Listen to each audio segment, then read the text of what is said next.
Today we're opening something legendary. Let's dive in. This is the Omega Speedmaster Apollo 17, 45th Anniversary Edition, a tribute to the final chapter of mankind's journey to the moon. Released in 2017, this limited edition commemorates the last Apollo mission, led by Eugene Cernan, the last human to set foot on the lunar surface. The rich blue sunburst dial is accented with gold and white details, giving it a refined presence. At 9 o'clock, the subdial features a depiction of the Greek god Apollo and the moon, rendered in chrome-colored PVD.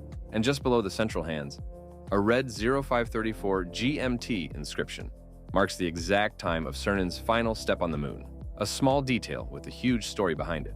Flip the watch over, and you'll find the Apollo 17 mission patch engraved into the caseback, along with a tribute to Eugene Cernan and inscriptions marking the 45th anniversary and its limited edition status. To complete the look, we've paired it with our Vertec rubber strap, engineered for comfort, designed to match the Speedmaster's legacy, and made to elevate every detail on the wrist.